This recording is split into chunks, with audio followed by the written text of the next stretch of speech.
Welcome to Ancient Egyptian Hieroglyphs. Hieroglyphics were used as sacred writing, appearing on monuments, statues, and sacred papyrus texts.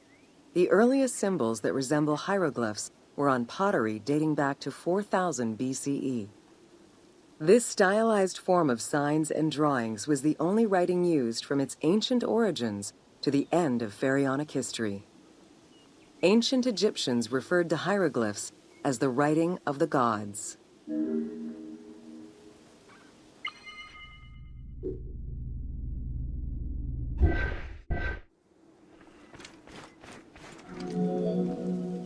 Considered a difficult language, it was intended for pharaohs, nobility, and priests, and meant to be used in ceremonies, within tombs, and for government records.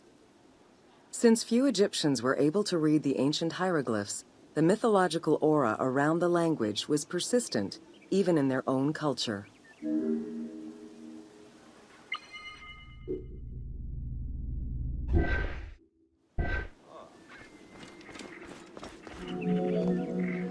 The structure of hieroglyphs offers insight into Egyptian culture, not just in what the translations say, but in the structure of the symbols themselves. They were found on tomb walls, on sarcophagi, on statues, and on pottery, and were meticulously recorded in countless ancient papyri.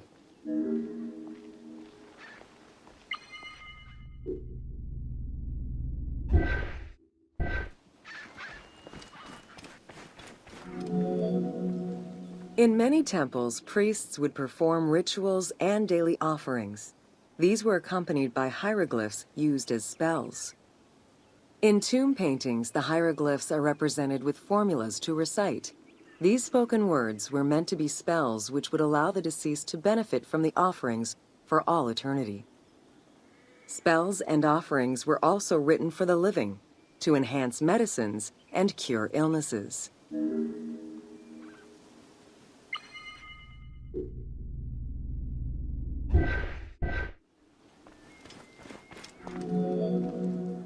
The most famous of ancient Egyptian documents is the Book of the Dead. Written in hieroglyphs and hieratic texts, it depicts important spells and rituals. These spells were intended to ensure a smooth transition from life to death and allow the deceased to safely navigate the perils of the afterlife.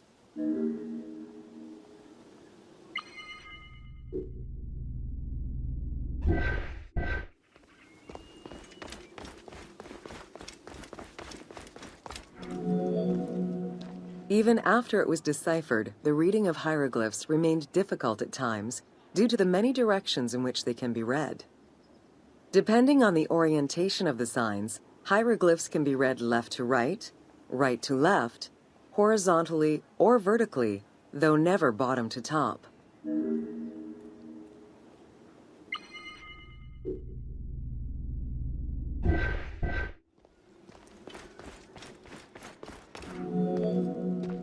A clue on which way to read is to first notice which direction the figurative signs are facing. If a pictogram is looking to the right, then the reader is meant to start from the right and read towards the figure. Column text on a papyrus begins from the right, then goes top to bottom for each column.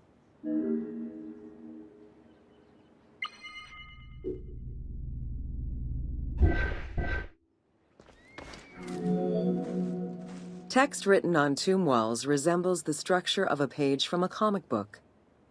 The text can be placed in front, behind, or above the character, and its symbols look in the same direction as the character. Another clue is that the name of a god or hieroglyphs meaning gods or kings are always written before the descriptive text.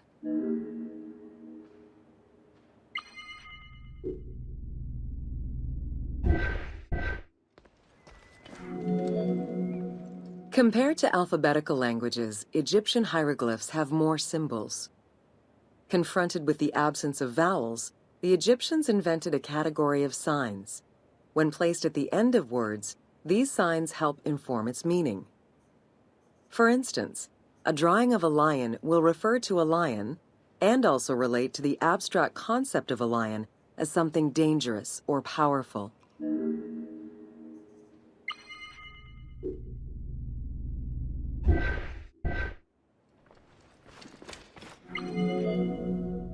Middle Egyptian hieroglyphs contained a little more than 700 signs. By the end of the Greco-Roman period, there were 10,000 signs. Egyptologist Sir Alan Gardner created a list classifying common hieroglyphic signs and their variants.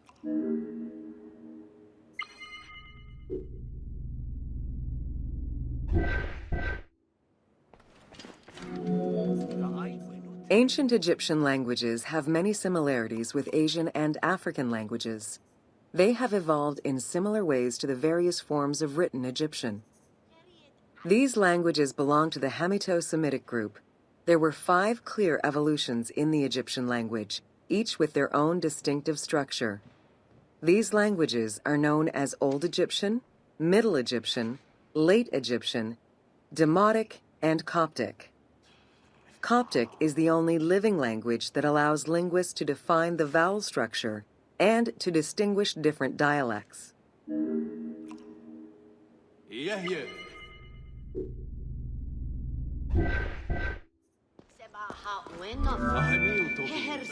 While hieroglyphs and hieratic script give us an idea as to how the ancient Egyptian language was structured and written, the way it was spoken is still up for debate. The team opted for English as the spoken language, with the characters using ancient Egyptian and Greek words and accents. The language that is spoken in the background by the crowds is largely based on Sir Alan Gardner's Egyptian grammar. To help resurrect a dead language, we consulted Egyptologists and dialogue coaches to establish our target sound, and cast actors with Arabic, Hebraic, and African backgrounds to bring the game to life.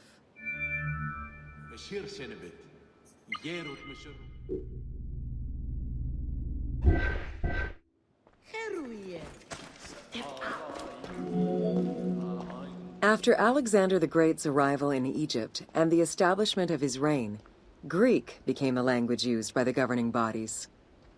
The inability to read hieroglyphs caused resentment among the Greek population. It's from this tension that the Rosetta Stone was created.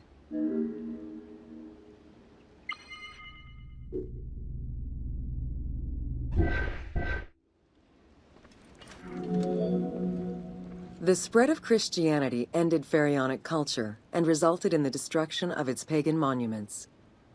This also marked the end of hieroglyphic writing and understanding.